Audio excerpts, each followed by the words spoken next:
Welcome to the Nerd Party. Hi, this is Henry Gilroy, co-executive producer of Star Wars Rebels. You're listening to Aggressive Negotiations.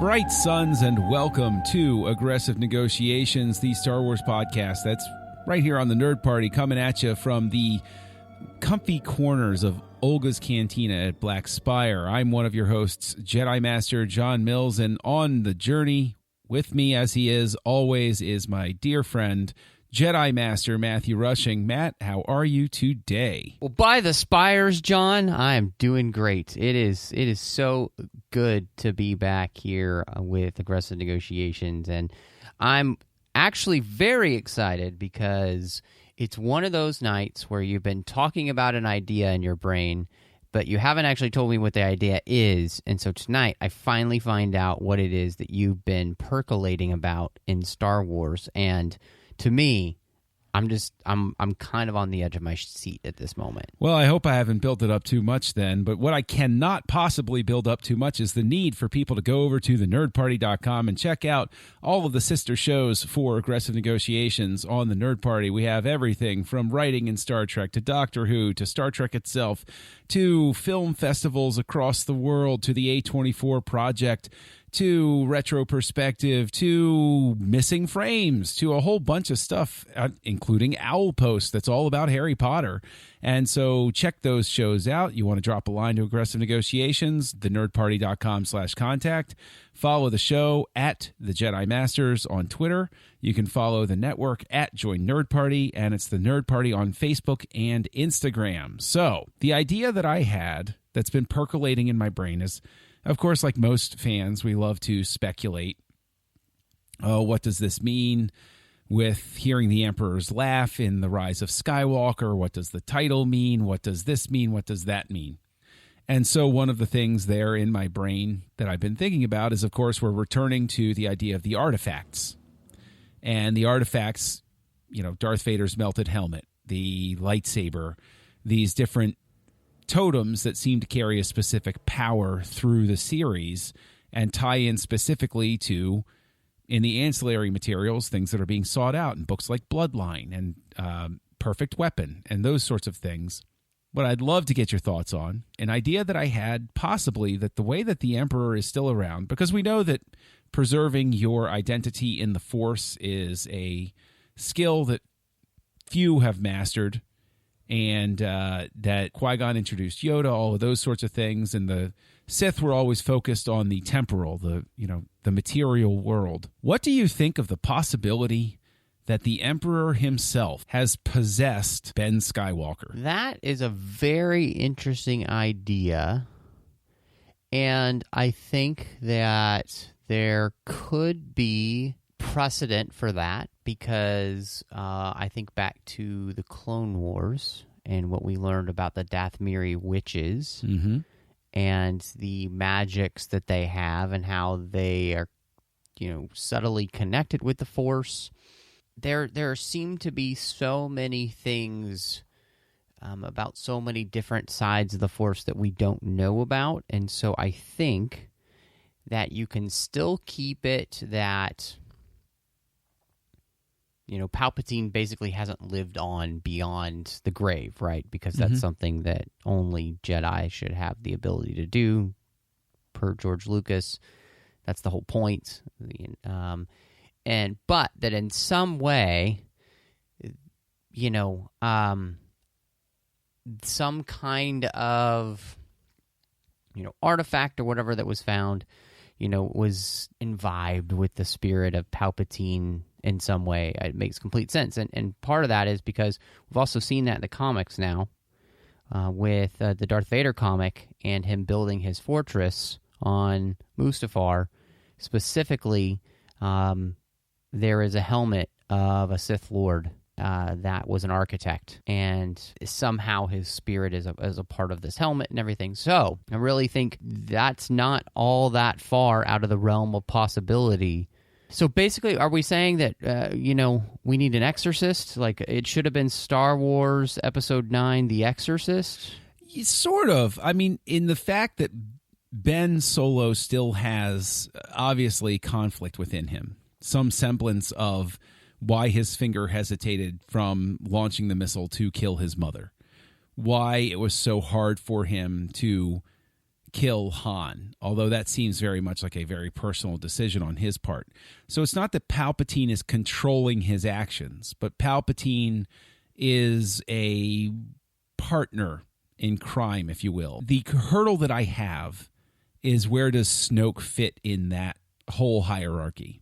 Was Snoke a conduit through which Palpatine was riding along? And I want to be very clear, what I'm talking about is this idea of duality that seemed even to be something that when Lucas himself was doing some of the development for Episode 7, where they were talking about the ghost of Darth Vader, and again drawing that distinction, I guess it would almost be Manichaean inside, where you have a light side and a dark side. And so Darth Vader is different than Anakin Skywalker, that they're, two different entities, if you will.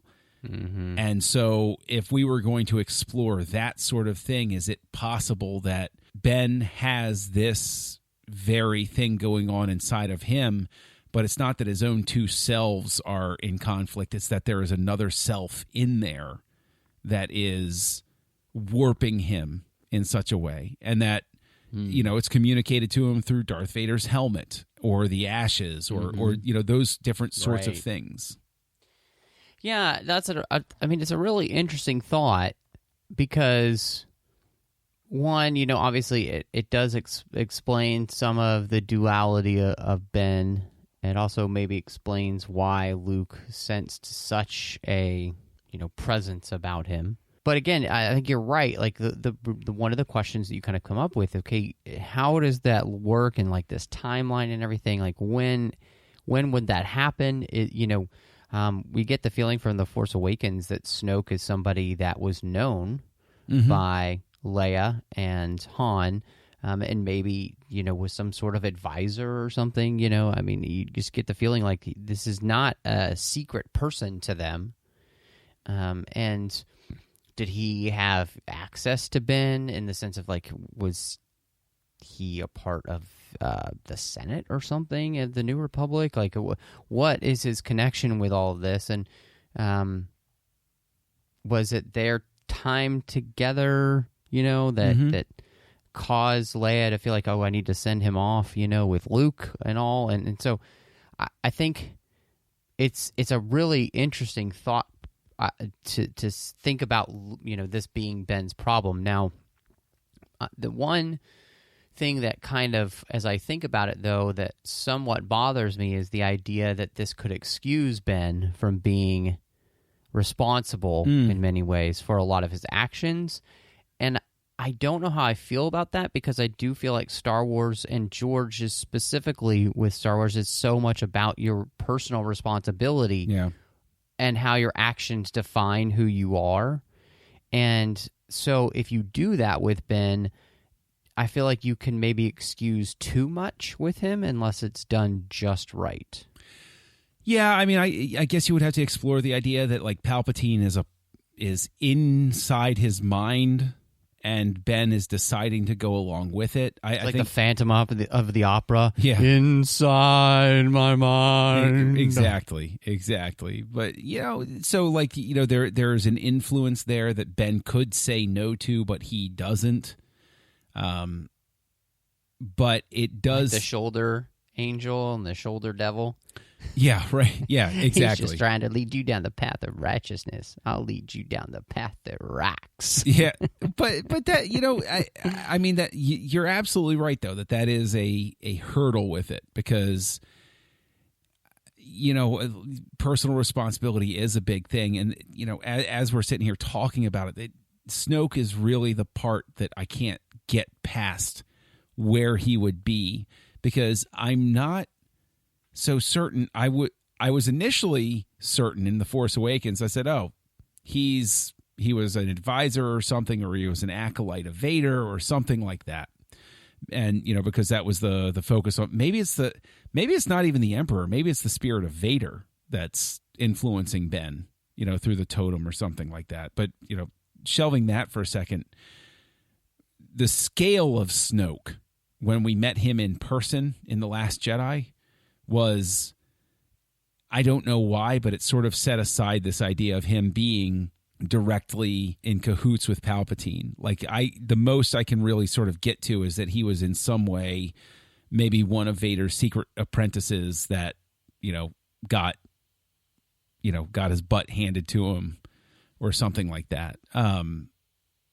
So yeah, I mean, and in terms of being with Ben, it's just one of those things. I think maybe it's because of I come back again to those artifacts, that there's got to be some reason that they have such importance to the story. Yeah, I mean, it's interesting you're asking this question, because there is a book that's going to be coming out in November called Force Collector, and it is a story set just before The Force Awakens, but it's in the journey to the rise of Skywalker, where a restless teenager sets out to discover what connection his mysterious Force powers have to the fabled Jedi and what the Force has in store for him. Mm-hmm. So, I mean, I think you already are. I mean, you really are kind of on a track that, we've seen a lot in the new canon materials, where there are all of these things. There's just these, lightsabers or, broken helmets or whatever that seem to have significance when it comes to the Jedi and all that kind of thing. I mean, obviously, the Last Jedi, we get the Jedi texts, the original Jedi texts with which Rey has, and it really kind of makes me wonder. And this is something that I've been thinking about for a while. Like, what if, we see in the trailer that there's a downed Death Star in a sea, right, and a planet that doesn't have any trees on it, at least that we can see. Although one would argue the impact of something so large would create... that's true. It's very true. Absolutely.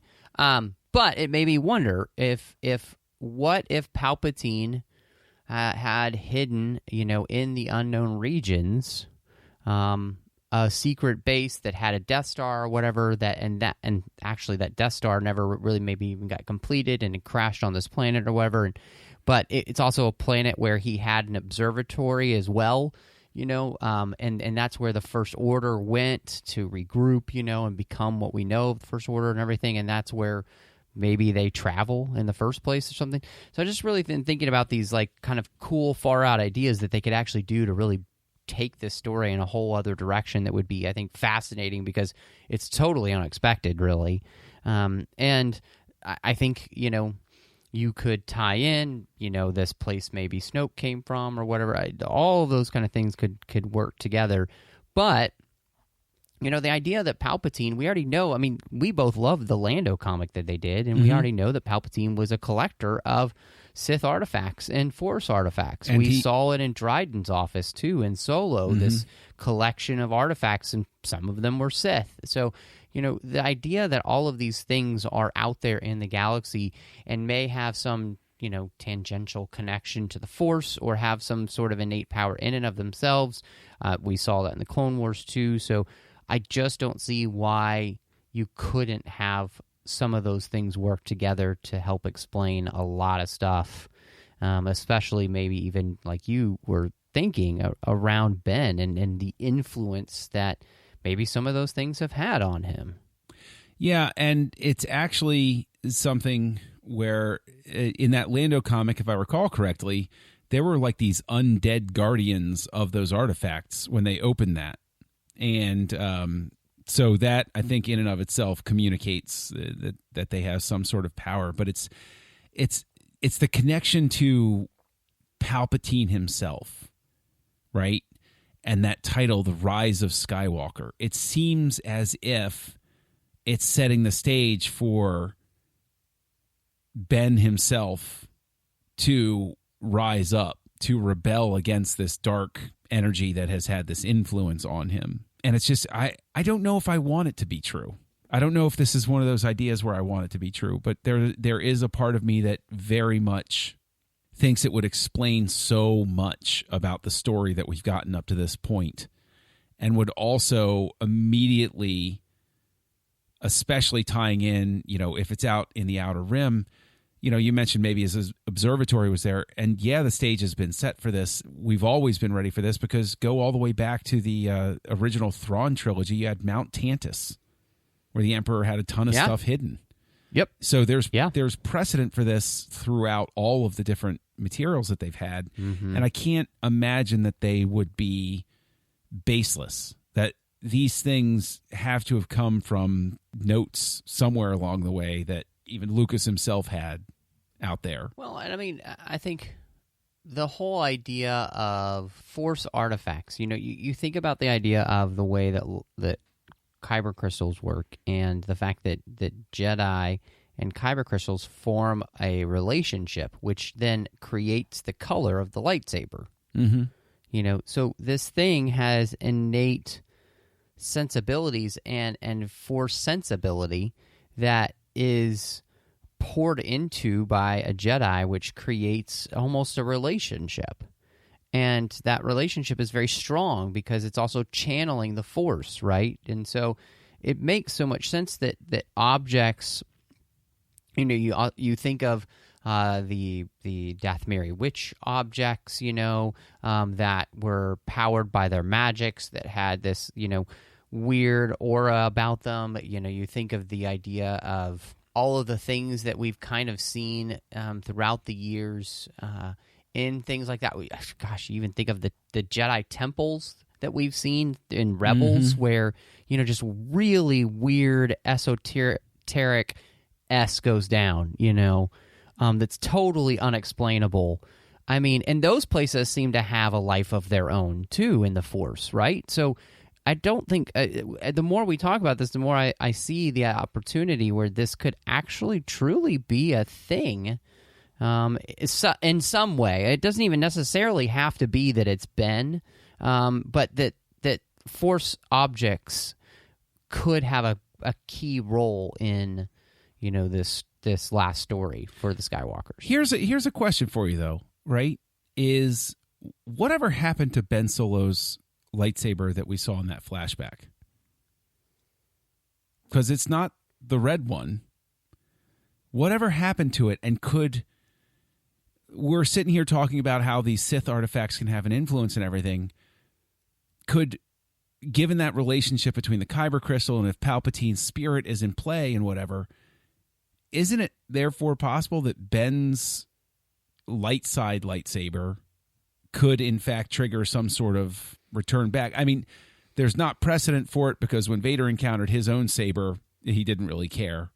Or maybe he did, and we just didn't, it's kind of hard to get a facial expression from Vader in The Empire Strikes Back.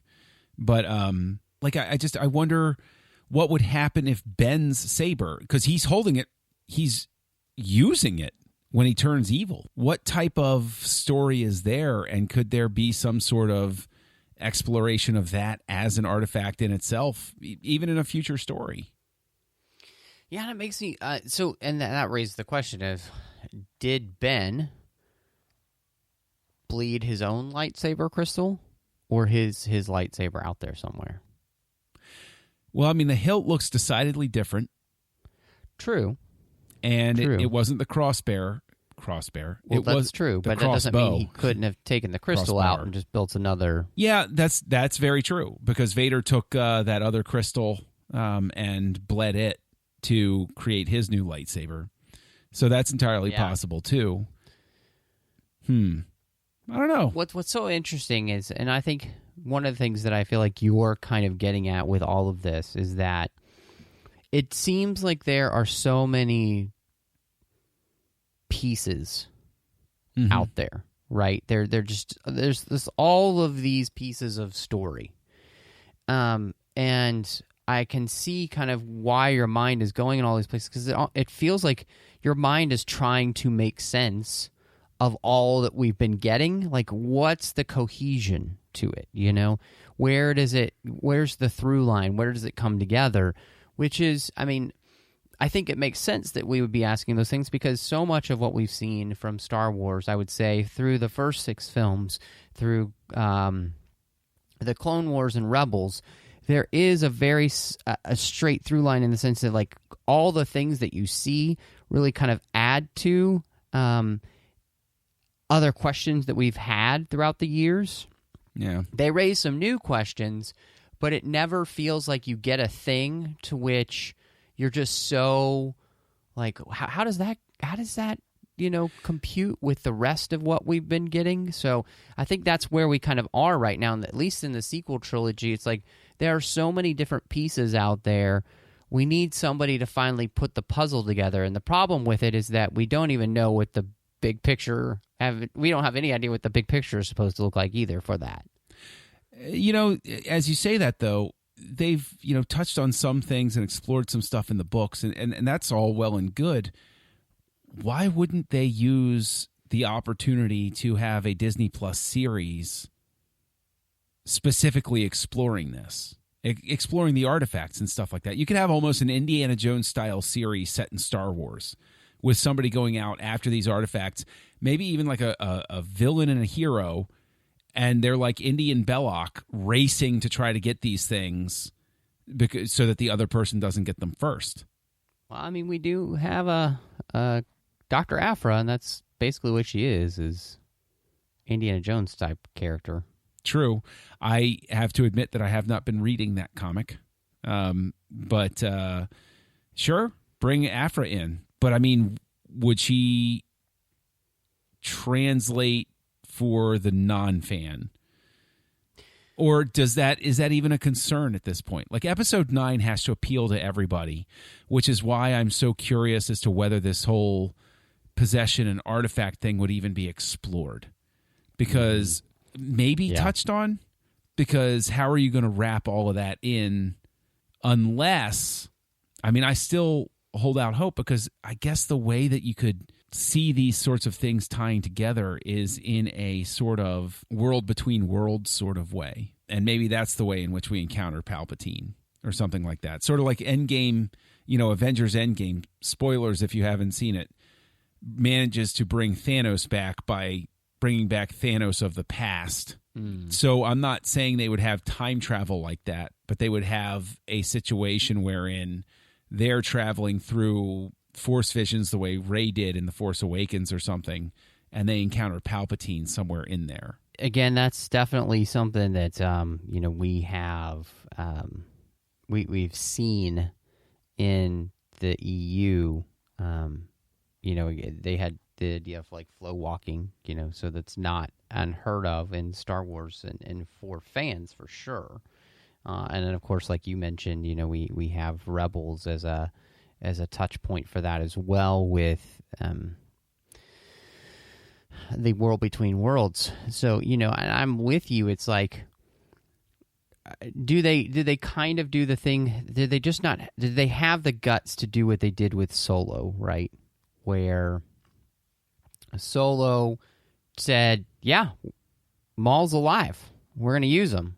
Mm-hmm. And if you haven't seen Rebels, okay, well, it's kind of your fault, you know, like you should be watching this stuff, you know, and I think, you know, we kind of have a touch point for that too, like with you mentioning like Marvel, you know, Marvel has kind of just gone to the point where they've said, you know what, and you know, they always say they try to make the movies for people who haven't seen them, but I'm like, if you watched Endgame and you hadn't seen the movies, like, I don't know why you were watching it. You know, it doesn't mean anything without having seen all of the other films. So, you know, do we just start embracing the fact that, you know, there's the legacy of you know, and JJ has even kind of mentioned this, the idea, there's a legacy of 9 films here that he's looking to find a way to try to put a cap on. And so, as well as all of the other things that we have gotten in Star Wars as well, like, you know, there's a lot more to Star Wars than just, you know, this. So it's like, I don't necessarily think it's an awful idea to do this, like Yeah. to really just go for it. And again, part of that I think is for episode 9. I think you do want to kind of end in a really big way, right? You do want to end in a way that really kind of blows people's minds, and so I would be very okay with them doing this, because much like Solo, it's like you're saying, yeah, go back and watch those other things, and if Disney is really going to be producing shows then like The Mandalorian, and they're going to try these other things, it's like their goal is going to be able to want you to watch all of these other things, to get into these ancillary materials and stuff. Their goal is to sell that to you, and the best way to sell things to people is to make them realize that they're valuable to have been a part of in the first place. So, I don't see why you don't go down this road and use, like we've been talking about, all of the things you've kind of been putting all of these puzzle pieces out there. Please, I guess if we're saying anything, Lucasfilm, put the pieces together finally for us so we see how the puzzle fits together. Because that's the thing that, for both of us, I think I can speak for both of us, that have kind of driven us a little bit crazy. Because we have no idea how these puzzle pieces, any kind of idea how these puzzle pieces are supposed to fit together. Yeah, and I think that's sort of the thing that, with existing in the age of the Marvel movie, with the Marvel movies, even when they didn't seem to have anything to do with other things, like Guardians of the Galaxy, you can watch it, but like it winds up tying into, and I think that's an audience expectation now. When I go to a franchise movie, I have an expectation that there's going to be some little bit of roadmap I can follow, so that if I miss Doctor Strange and watch Infinity War, it's not a problem. But if I watch Doctor Strange, then I understand his time gem much better and his role in the entire universe in a better, more satisfactory way. Does that mean that Palpatine possessing Ben or influencing him through different artifacts, or even, maybe even Palpatine manifests the way that Darth Bane did on Moraband in the Yoda arc? Maybe that's his manifestation.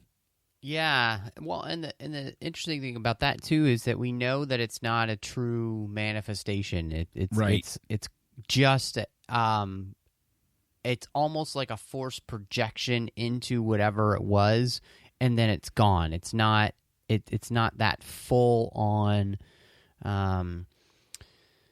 It's not that full on, Force ghost type of thing. Right. And so I think that's the thing that I think you could totally do. Again, we have precedent for it, and there's no reason for you not to use those kind of things to help bring the story together in a way that fully makes sense, but fully celebrates all of the things that have come before Episode 9. Mm-hmm. And, I think that would be smart, and I think I do feel like I could almost say for every single Star Wars fan, I think we all want it to be almost a celebration of everything that's come before, especially if we're wrapping up the Skywalker Saga, isn't that's what this film should be. It should be able to stand on its own like all the Star Wars films do, but in some way, and I think, Endgame is representative of kind of what we want. We do want this film to be the culmination of 9 films, the Clone Wars, Rebels, all of that kind of stuff, where it just it makes you feel like it puts a bow on that part of the story. Yeah. Yeah. This is our end game. So that's fair enough.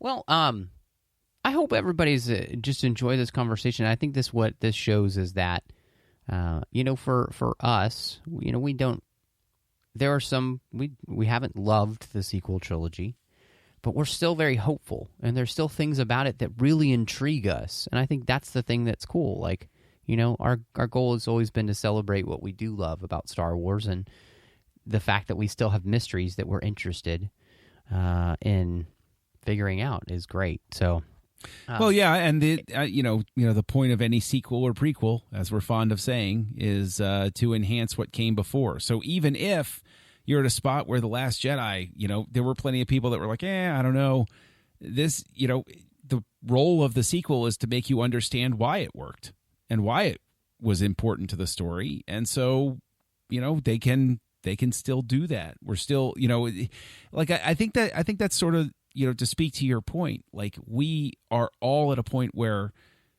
and I don't envy Abrams or Terrio in the least with what they had to construct and bring together. There is so much expectation on this in so many different ways that it's going to be looked at with an electron microscope to make sure that it, it's going to be very difficult for them to please everyone the way that they want to. Absolutely. So all of that said, it makes us very excited to get to that, and this is definitely one of our very few. I don't feel like we do tons of speculation for things to come on the show, but it just shows you where our heads are at. Like we are getting there. It's mid-August as we record this now, which is kind of crazy, of 2019. So if you're listening to this in perpetuity, we're sorry that we were wrong about everything. You can find me, though, on Twitter at MattRushing02. I'm also on Letterboxd and Instagram and Vero under the same name. And hey, in any of those places, if you're listening to this in the future, tell me how wrong I was. I would love a good chuckle.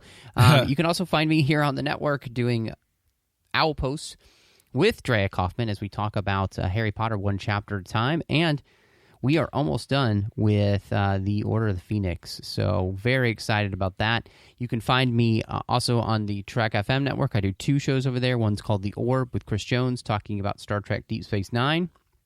I do a little show called the 602 Club, which is our general geek show. We do talk some Star Wars over there. In fact, John visited, and we talked about Thrawn treason. So if you enjoy our conversations and would love to hear us talk about that latest Zahn book about Thrawn, please do check that out. And then last but not least, I do a show called Cinema Stories with my good friend Courtney, and that is where we talk about films, but through the lens of faith. John, if anybody would like to catch up with you, though, and talk to you and see how things are going, maybe in the future they would like to talk about how right you were, where can they find you? Yes, I'm sure that my speculation that Palpatine might be possessing Ben Solo is going to go over like a lead balloon in perpetuity. But if you want to come by and join in the fun, I'm Kessel Junkie. You can find me lurking on Twitter from time to time. But you can mainly find me on Letterboxd, Goodreads, when I'm actually actively reading. And you can find me right here on the network co-hosting a show called Retro Perspective with Mike Schindler, where we are going through 1994, one release week at a time, and watching as many movies from 25 years ago as we can. And boy, what a bumpy ride that is. So I guess with all of that said, I really want to grab another blue milk, but looking at the chrono here, I really think it's time for us to pack things up and head back to the temple and close these negotiations. John, negotiations are closed. Join the revolution. Join the Nerd Party.